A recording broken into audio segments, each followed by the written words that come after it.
So today we're going to talk a little bit about what you don't know is holding you back. And I want to just be a little clear, right? When I say holding you back, that doesn't mean it's completely stopping you. And it doesn't mean that you can't go and you can't accomplish great things unless you know everything.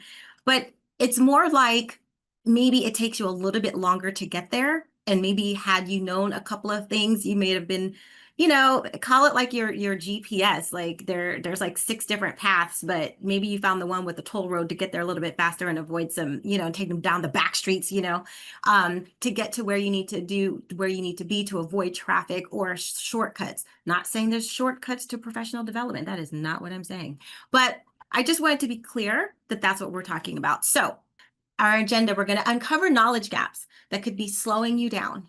We're going to talk about creating a realistic, personalized career growth plan. We're going to understand why saying, I don't have time can be a death blow to your career.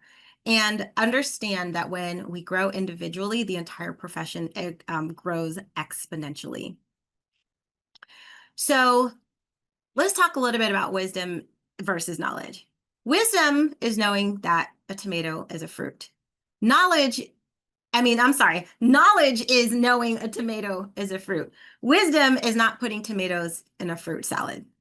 Okay. So it's not so much only having the knowledge of information, because people say information is power, but if you have all this information and you sit on it and you don't utilize it, then it's just having a bunch of knowledge. So what you do with it is key. So let's talk about identifying your knowledge gaps, right? So my question to you, you can drop it in the chat. It can be rhetorical, but it doesn't necessarily have to be. And one of the things that I really want to encourage everybody, I didn't make this like super interactive with polls and mentees and all those things, because I really want this to be very self-reflective. If you have a pen and paper, or if you take notes somewhere, have that readily available, because I really want you to think about these things. And if at the very least, write down the questions and contemplate them later. I really want this to be something where we are really taking a look at ourselves and really contemplating these questions. So, like I said, what don't you know? It's kind of a trick question, right? Because if you don't know it, how do you know that you don't know it? Although there are some things that you don't know. Like I don't know how an engine in a plane works. I could tell you right now that I don't know that. But as it relates to my profession, there's probably things that I should know that I don't know. So, but how do you know those things, right? So I like this little meme, right? I was today years old when I realized that the numbers on a toaster are minutes and not levels of toastiness. That blew my mind. I was like, whoo. But listen, but now I know that. And that totally affects how I toast my toast now. It's a whole different experience. But if something as small as that, when it comes to my toast, has changed my life, what more for those things as I am trying to build a career and a trajectory for myself? So the question is, when it comes, a lot of these questions are very general and it can apply to all aspects of your life. But in terms of professional development, as we are talking in volunteer engagement, community engagement, and staying in that lane, that is what we're going to focus this on. So how, when it comes to volunteer engagement and professional development and all of those things, how do you know what you don't know? How are you supposed to better yourself and figure out how to get better if you're not even aware that you don't know things? Well, I have a couple of suggestions. Some self-evaluation tools will help. And I'm going to start this off also by saying it was really funny as I was putting this presentation together. I told Paula, I was like, man, I didn't mean for this to come off like a sales pitch for Better Impact and the Association of Leader and Volunteer Engagement.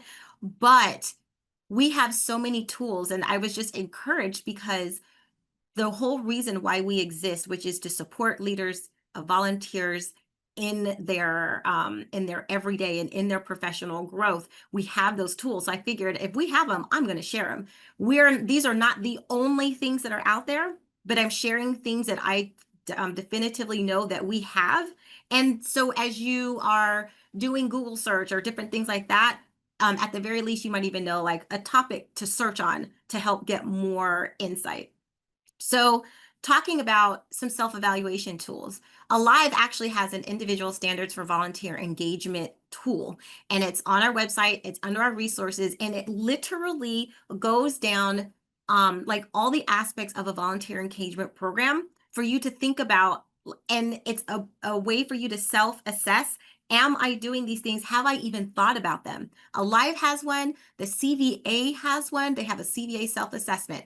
It's beautiful. And let me tell you, when I was going through this and I was getting ready for to take the CVA, this was one of those things where it's like, oh, I didn't even know that I was supposed to know that as a part of, a well-rounded volunteer program or a well-rounded volunteer engagement strategy that's included. There's things in there that I was like, oh, I had never even thought, and I had been in volunteer engagement, I think for about maybe 5 years by that point.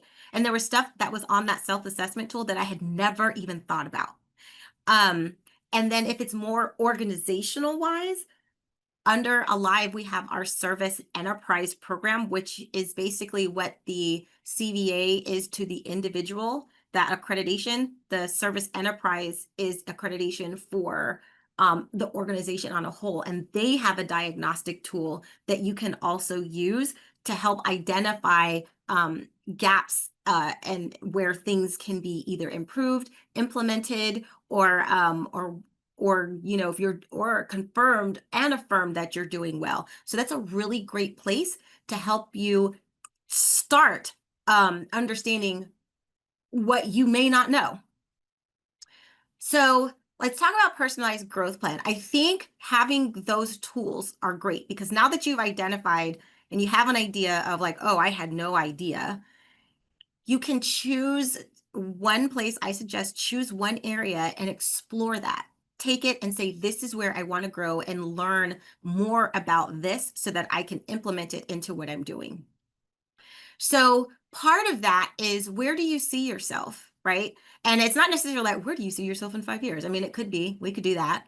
But this is a broader question in regards to your professional development as a volunteer engagement professional, right? In your professional career, do you see yourself as you want to be an executive director? Do you want to be a director? Do you want to be a senior director? Do you want to, transition into something else that might be volunteer engagement adjacent? Who knows? So thinking about it could be like, why, great, the big picture of professional growth in terms of where like title or like position, or it could be, do you just want to do better in a particular skill, right? Do you want to improve your finance and accounting skills so that you present those numbers, or you have a better understanding of the numbers and how they affect your department? Or is it, what kind of impact do you want to have? Do you like when you leave your organization, be it 5 years, 10 years, 3 months, what is the impact? What is the legacy that you want to leave when you leave the organization? Like, or what kind of current impact do you want to have? So the first, you have to understand, like, where do you see yourself and what do you want? Because it's going to help guide you how to get there. If you're not really sure where you want to go, it's harder to find those things to help you get there. I'm going back to the GPS again. GPS does not start giving you instructions until you've put in your destination and where you want to go. You put in the destination of where you want to go, and it still doesn't talk to you until you start moving. And often it doesn't yell at you until, you make a wrong turn. Then it's like, turn around, turn around. But if you're going on that path, it stays pretty quiet. And it's just there as a guide to keep you on track. So that final destination, where you see yourself, is that guide to help keep you on track with all of these other things. And if the career pathways and you're not really 100% sure, this is one of those things. Maybe is this one of those, I don't even know what I know type of things. Of one of the things that Alive put together as part of our advocacy for the profession is a career pathways and volunteer engagement. And let me tell you, I think it's like 17 pages, and it is worth every bit of the read. It talks about all the different titles that are exist right now. What is the expectation at each level? It also talks about what salaries look like. but it also talks about, you know, where you might want to go. Is it, do you want to go this particular direction or this particular direction? It is very detailed, and it's a really, really great resource that if you're not really sure, maybe you're just coming into the profession and you're loving it and you're like, oh, well, this is something I want to do for the rest of my life. Cool. You have that there. What, maybe you're mid-career and you're like 5 years into it and you're like, all right, well, I'm tired of being a manager. I want to be more of a director or a senior director. What are the things that are important that I need to know to help increase the chances of making that jump possible, either in my current organization or switching to another organization? And then maybe you've been in it for 15 or 20 years. And maybe you're closer to retirement. Maybe you're just like, I'm almost done here. I'm ready to transition out. What does that look like for you? Maybe you want to get out of traditional working for an organization, but maybe consulting is where you can give back. It covers all of these things. So I highly suggest just looking through it. Because if you're serious about your career and volunteer engagement, you'll definitely want to look at this resource. And in the resources that you're going to get in the email afterwards, there's a link to this document, the Alive Academy that we did on it, as well as the slides for that Alive Academy. So I just encourage this as a starting point. This is not the end all be all, but it's a really, really great resource, and it's a great place to start. So the 3 steps that I want to talk about as you are creating your professional development pathway is thinking about educate, advocate, and elevate. All right. So you've decided, you have an idea of where you want to go. And if it's a particular career path, or if it's a skill that you want to learn, you've determined what that is. So now what do I do? I know where I want to go. I know this, I know the skill that I want to improve. Now what do I do? How do I, what's the next step? Well, first is educate. I cannot tell you how imperative it is for you all to be reading. And by reading, I mean either reading physical, tangible books, or listening to books, or Kindle, whatever. Reading is fundamental. Okay. Reading is fundamental. And it is, when I say that there's so much that I discovered that I had no idea of, that whole, what you don't know what you don't know, the amount of things that I have been enlightened in reading books has really changed the trajectory of my life in so many different ways. And the beautiful thing that I love about all of the resources we're going to talk about is you can always go back and reference them. I've read a lot of books, but obviously I don't retain all of it at the same time. But in every situation, I've been able to go back and like, oh, but I remember there, I read a book about it, and I could go back and reference it as different situations would come up. So I would say read books, blogs, journals. In regards to the volunteer engagement profession, Better Impact literally has a blog, and it's Book Bites. It's called Book Bites, and it's curated by volunteer engagement professionals for volunteer engagement professionals. Readings, books, some of them are directly about the career volunteer engagement. Some are other things that may not be directly related to volunteer engagement, but they still apply because it's leadership, different things like that. And we're doing a synopsis of it, and then you can dig deeper if you want, but there's a whole slew. And so if you're looking for, I want to read more about just about our profession, look at Better Impact Book Bites. Like I said, there's a lot of other places out there and things that you can do search for, but I'm just trying to give you starting points. Watch webinars and blogs. If you are a member of Alive, you get a little sneak peek. We are working on our YouTube page and getting it up to, and really like enhancing it.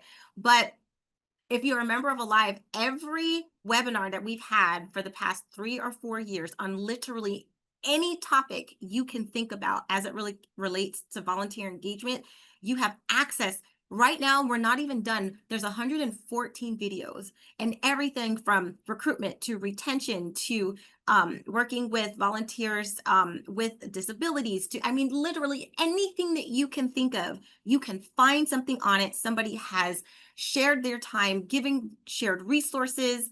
I mean, how to do volunteer exit interviews, how, to improve your volunteer onboarding, how to take your volunteer recruitment from in person to online if you need to, or how to make it hybrid. I mean, literally everything that you operating on a small to no budget for all kinds of things. Watch webinars. Blogs aren't as big as they used to be back in the day, but there's webinars out there. I mean, they're all over the place. Okay. Listen to podcasts. Better Impact literally has a list of volunteer list. What is it? The best list of podcasts for volunteer management professionals. There's literally a list. They've done all the research for you. All you have to do is go to their blog, click on it, and they list them all there. And it's not even all, but like I said, it's a great place to start. And in those podcast episodes, again, there's hundreds of podcasts, hours of information. All of this is just to remind you that you are not in this alone. You have a whole network of people who are doing these same things and who are sharing and want to help you as well. When I first got into volunteer engagement, um, I did not know these things existed. And I created a lot of things from scratch and I was banging my head on the wall. And 3 or 4 years into it, I found and I was like, man, my whole 2 years, my first 2 years of being in the volunteer engagement space could have looked very differently. And this is that example of how what you don't know is holding you back. Literally everything that I recreated from scratch was a template that already existed that would have changed what my first 2 years of volunteer engagement. Now, am I upset about it? No. Was it a learning experience? Yes. But could I have been 2 years along had I known and taken and used these resources?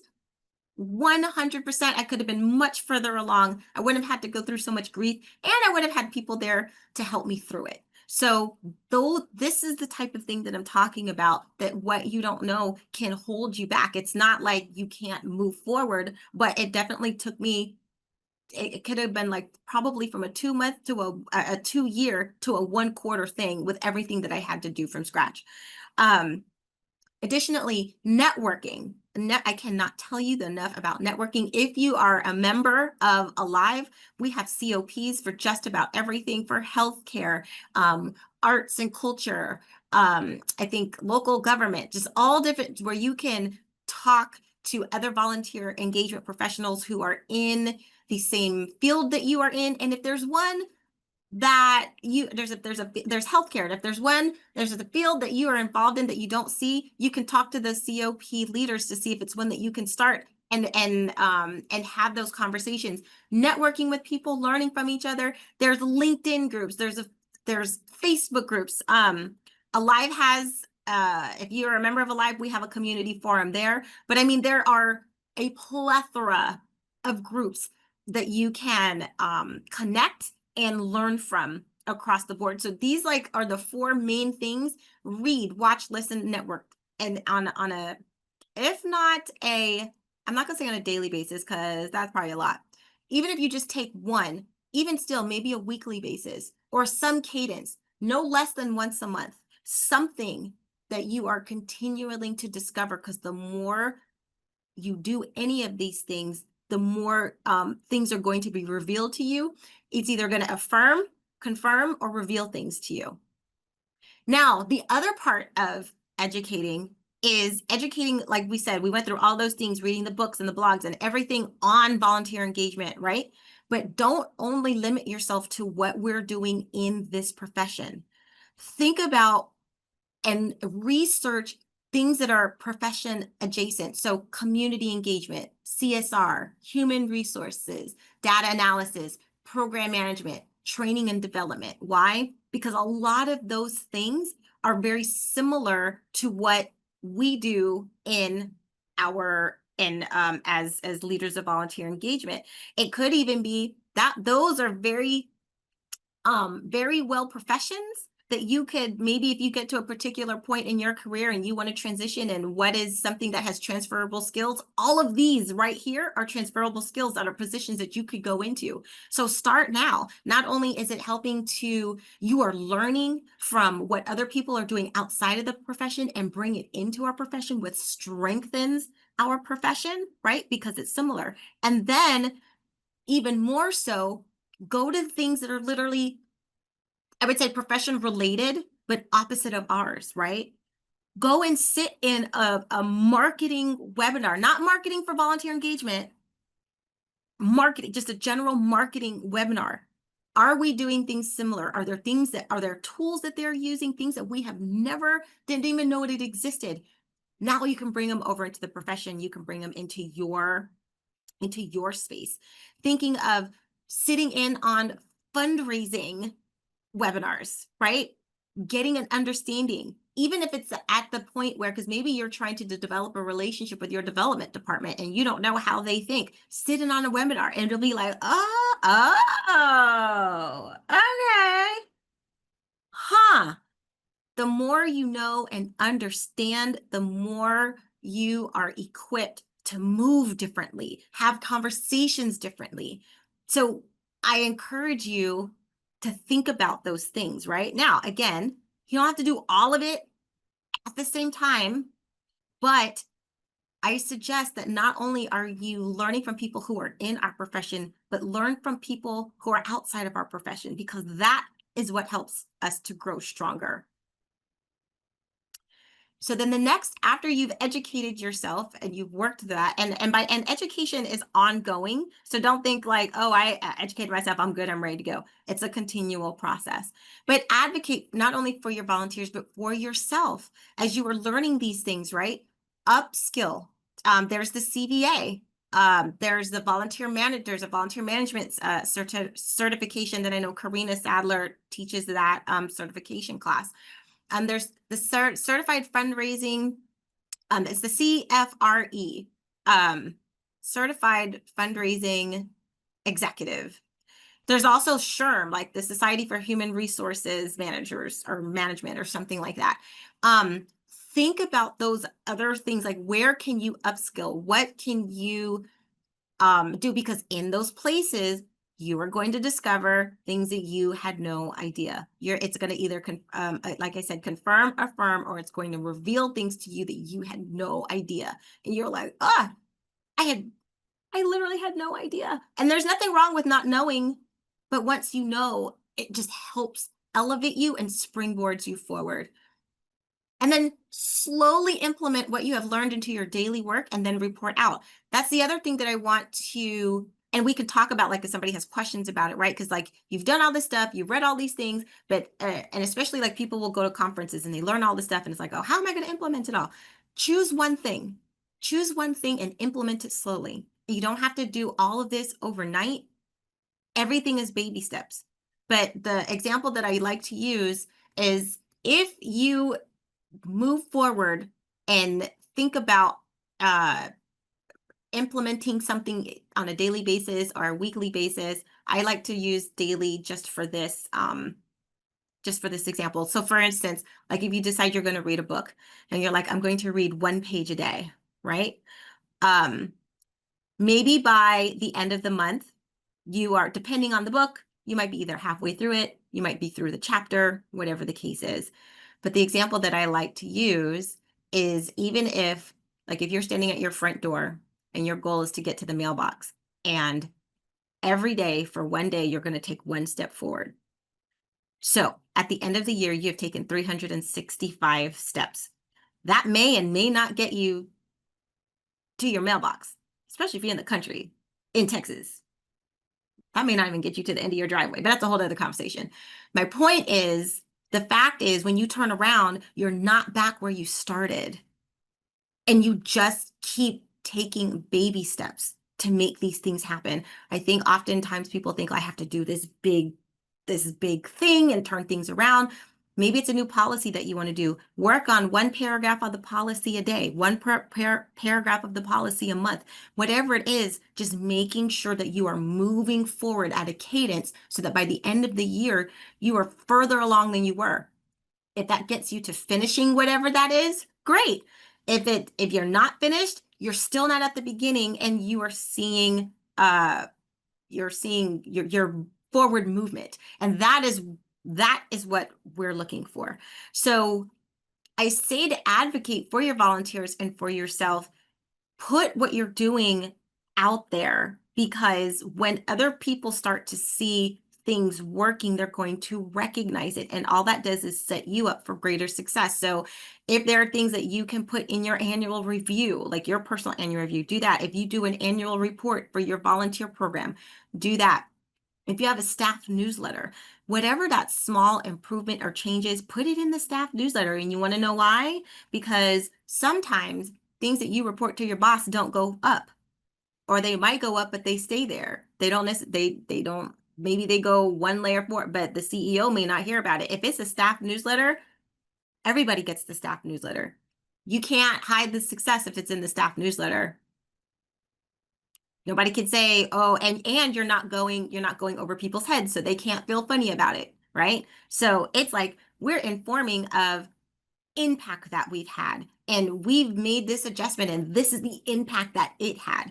And then, well, how's all this great stuff? Oh, I attended this webinar, I attended this. And as people see you putting into place things that you are learning, even if it's subtle and little, they're going to be more advocates for you and your professional development. And this is where then doors open, where you can get them to pay for a live membership. You can get them to maybe upgrade your software. You can get them to pay for your CVA, right? But it's like, these little things, as they're starting to see these successes, all it does is it helps to build up your case of why professional development is so important, the amazing improvements it's making in your organization, the impact it's having on the community, and why they should continue to invest in you as an employee, as a volunteer engagement professional.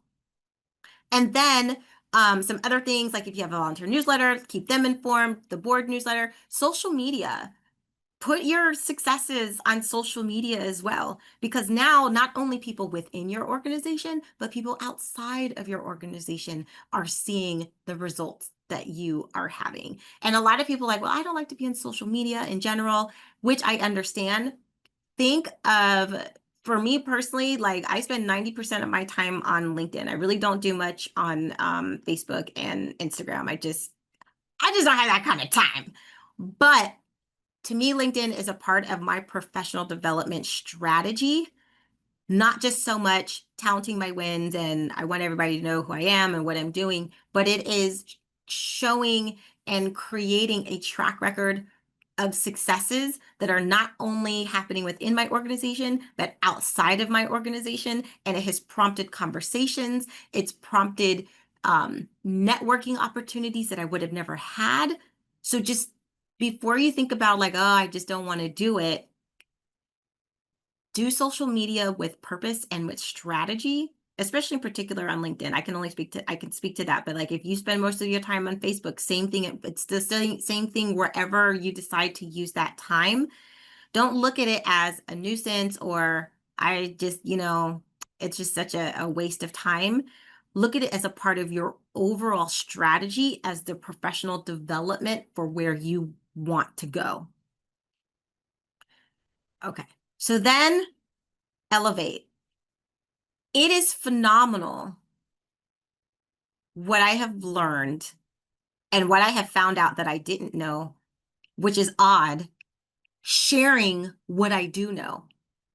In those sharings, in rooms with other people, you share, then they share, and you learn more. It's phenomenal. It's a phenomenon. It's very, very fascinating. So I encourage you, share what you know. And a lot of people will say, well, especially if they're just newer to the profession, well, I don't really know. I'm just here. Everybody has something to share. There is something that you are good at. There is something that your program excels at and does very, very well. Share that. If you are in and this is where those networking groups and those communities of practice come in, and you're sharing and elevating. You may not be able to share about everything else about your program, but there is something that you are doing well that somebody can learn from you. So don't be afraid and don't hold back on sharing. They say sharing is caring, right? But not only that, it's sharing is powerful and it opens the door for you to learn even more than what you've just shared, which is, it's, I don't know. It blows my mind every time. So things that I'm thinking about are different ways that you can share. You can be a mentor. Alive actually has a mentorship program. And again, one of those things, had I been early in career, I wish I would have known about that, because a lot of the stuff that I was banging my head against, I wouldn't have had to come up against, right? And so there's that opportunity. Some of the greatest connections I have these days was because I was mentored by somebody through that particular program. Board service. Now let me tell you this. Serve. I believe anybody who works in nonprofit should serve and sit on at least one board in their lifetime. And when I tell you that whole what you don't know could be holding you back, you're going to find out all kinds of stuff that you didn't know when you sit on a board. Fascinating. Understanding, you understand more about budgets. You understand more about why decisions are made. You understand about why things take longer to get accomplished. You understand all the things that are happening behind the scenes that finally trickle down to you. And you're like, what the heck? Why did this happen? Sit on a board. It will open your mind to understanding the inner workings of nonprofit organizations. Not only do you have the opportunity, again, to serve and share, but also you have an opportunity to learn from other people, from other organizations. And a lot of nonprofit organizations have for-profit representation.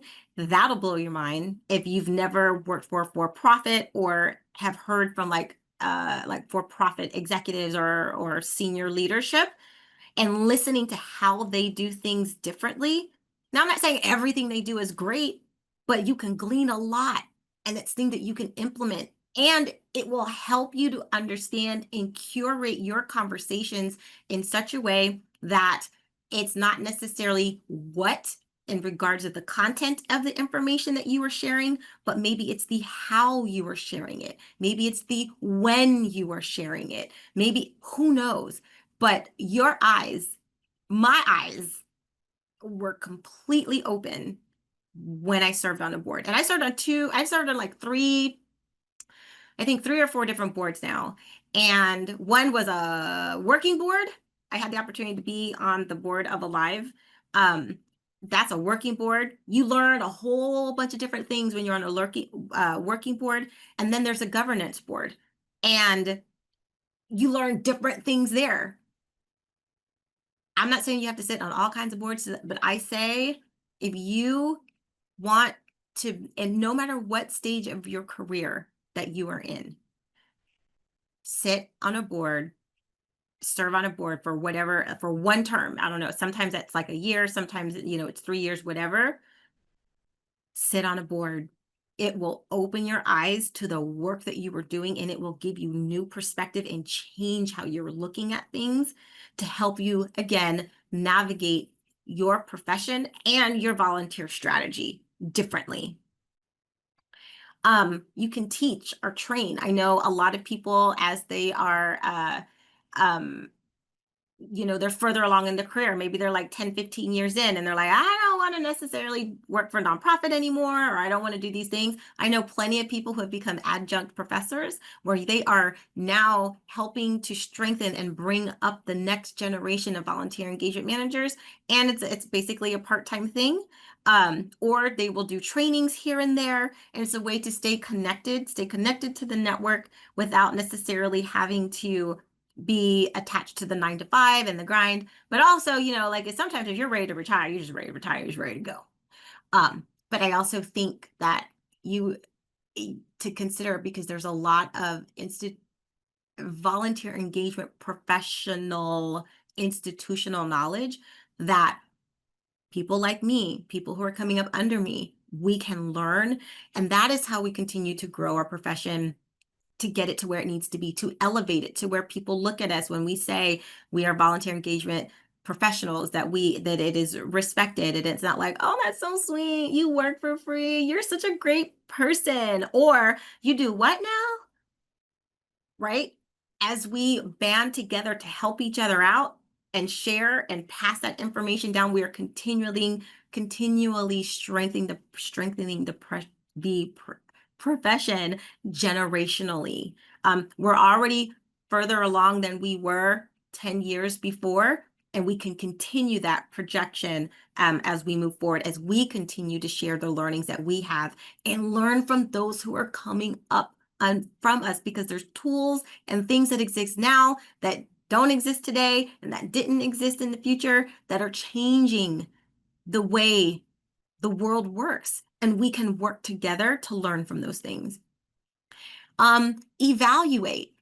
This is one of those things where if you want to learn a lot about volunteer engagement that you had no idea existed or didn't know,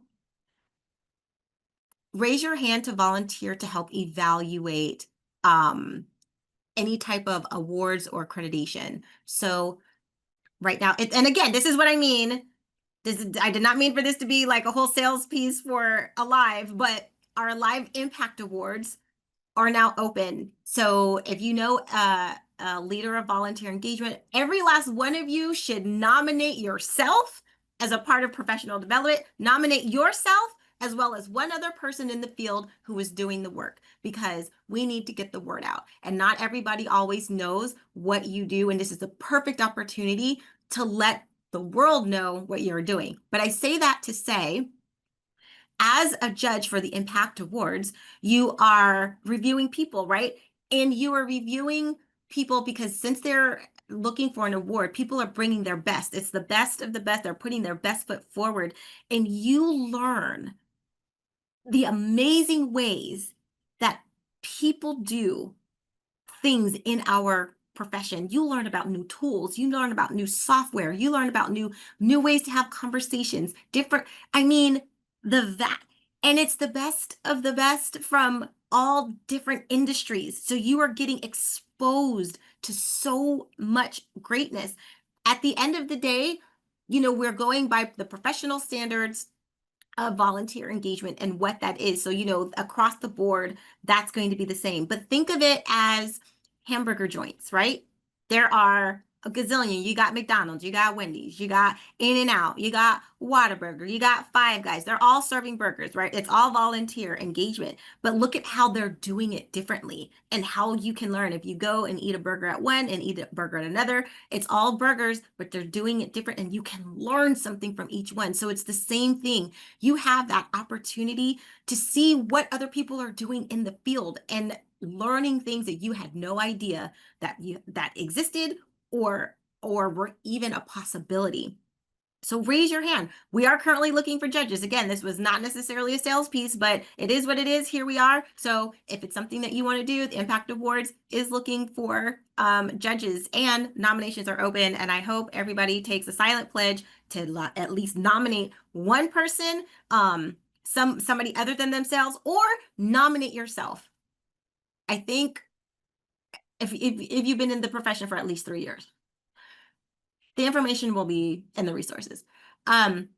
Also, service enterprise. I mentioned it a little bit earlier. So service enterprise is basically organizational accreditation for strategic volunteer engagement. And actually, our accreditation committee is looking for people who want to help award accreditation to organizations. We use standards and all of these things. But when I tell you, organizations are submitting the things that they're doing, and you are hearing from their executives how important volunteer strategy and engagement is in their organization. You look at the different things that they are doing and how they do it. And I mean, let me see, 2014 was my career start in volunteer engagement. So 2014 to 2025, that's what, like 10, 11 years. Reviewing organizational submissions for accreditation, mind blowing. Are all the basics, yeah, there? Yes. If you just, the volunteer engagement standards that are there, that are, that's the patty. But how they dress the burger, right? The different things, how they interact, the ideas that people come up with, working with their volunteers, suggestions from their, I mean, it is it's enormous. And I can't talk to it enough. If you're looking for a way of how can I expand or get more exposure to different things, especially in a short amount of time. And again, it's all kinds of organizations. You have healthcare, you have food pantries, you have um, Boy Scouts, uh, Girl Scouts, Special Olympics. I'm telling you, you're learning from large organizations, small organizations, getting an understanding of how they're doing things, which will click and help you implement different things in your program, which elevates you as a volunteer engagement professional and helps you on the trajectory of whatever it is that you decided you want to do. If you want to go from coordinator to a director, or if you want to go, if there's a particular legacy that you want to leave with your program, or if you just want to be, like I said, a better data analyst or a better accountant, whatever those things are, you can learn by being in those rooms, by seeing how people do different things. And then the last one is consulting. That's We had talked a little bit about that earlier. Maybe you can consult and help people either on a voluntary basis or charge for it, sip on the beach, work when you want, those kinds of things. All right. So I know a lot of people are like, yes, Nicole, all this is great, da da da, but I just don't have time. So let me tell you, those words are going to be the detriment of your profession, because we all have 24 hours. We have to prioritize what is important to us. And let me tell you, just because something is not a priority to you doesn't mean that it's not important. Something can be important and not a priority, right? Priority just means it's a level of importance. There could be 5 things that are important, but your priority are the first 3 that you're going to do. So make sure that it's important. If it's a priority, you're going to address it differently, but time is of the essence.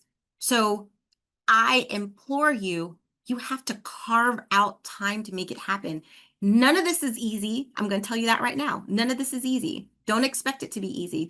You have to fight for it. You're going to have to fight for it. You're going to have to believe in yourself and invest in yourself enough to make sure that you're carving out the time to do these things. It could be 30 minutes a day, it could be 30 minutes a week, it could be 30 minutes a month. Whatever it is, it's something that time that is dedicated to making that happen. A couple of suggestions that I have are: block the time off on your calendar. If you have like a, a calendar where people can just like put time on your calendar, block it off. One of the things I do, there's one particular day every week, I just block the whole calendar off. People can't add meetings. Nobody can do, they can't. If there's going to be a meeting on that day, I have to overwrite it and add it in.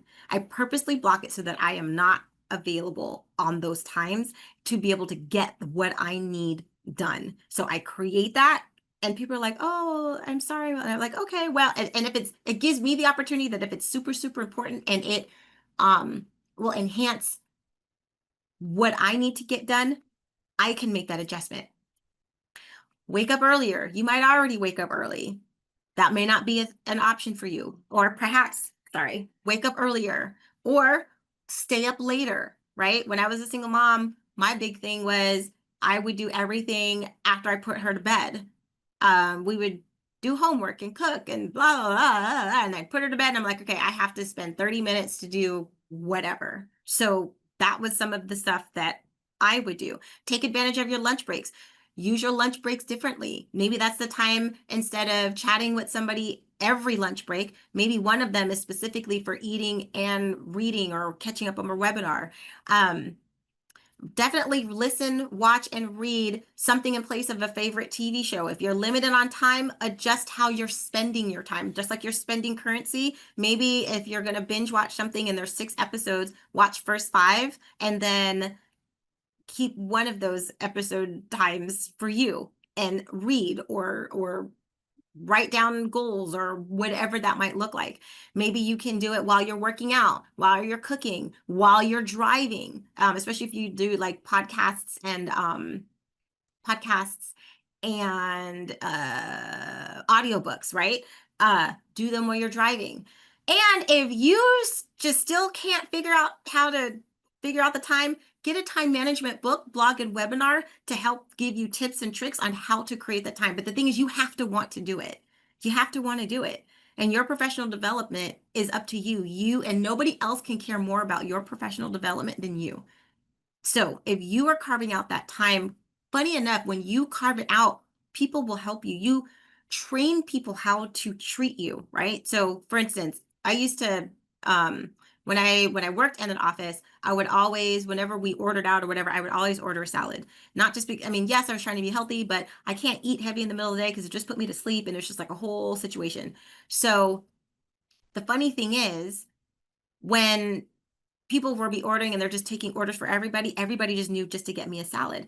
I got to the point where I never even had to tell them what to get but they saw how I treated myself and followed accordingly. So when people see that you are taking this seriously, they will also treat it with the same level of respect and seriousness that you do. But if you don't make it a priority and important in your life, other people won't either. And maybe that trajectory, the intensity of it isn't what you necessarily want right now, which is also fine. You can adjust that. Depending again, but it's where do you see yourself? And put a timeline on that. If it's a 3 to 5 year thing, it doesn't have to be as intense. If it's within a year, then that needs to bump up on your priority list, but you have to give it some thought. So at the end of the day, what I'm just asking people is to adopt a solution mindset. Don't think about, oh, I just don't have time and I can't do this and da da da da da. If it's important to you, you will figure it out. You know how I know if something happens and all of a sudden you don't feel well or something is like you can't see out of your eye, that has become extremely priority, you will find time to go to the doctor. I'm not that's extreme, but what I'm saying is we all have that opportunity to adjust based upon the priority level. So be honest with yourself. That's the other thing, is be honest with yourself, right? Don't say that it's priority, but your actions show otherwise. And like I said, it is okay. Something can simultaneously be important and not a priority. It can be important and a priority, but it also can be important and not a priority. We all have probably like 3 or 4 priorities. Which one moves into that spot, right? It's your family, your health, your job. What is that 4th thing? That could be your professional development, or it could be a hobby that you're doing. Whatever it is okay, but just be honest with yourself, because that's the only way you're going to be able to move forward. So I say all that to say is, as we grow individually and we are looking in at what is going to help us individually, the beauty of that is, as a profession, we will grow exponentially. And every part of this profession depends on the part that we do within ourselves. And as we look to better ourselves, we are strengthening our profession as a whole. And this isn't to put pressure on people like, oh, I need to do something because I'm doing my part. And if not, the whole, profession is going to fail because of me. No, that's not what I'm saying. That's not what I'm saying. What I am saying is, as we work together and we strengthen ourselves, that's the beauty of what community is. And that's the whole premise behind that word Ubuntu. I am because we are. I am because you are. I am because we are, right? Meaning, what works and is great for me is also great for those around me as we are growing. So I ask you, what's holding you back? At this point, it's what you don't know. Just to think about, what is it that you don't know that might be holding you back? And let's take steps towards changing that. And thanks so much for having me. I appreciate it. Bye-bye.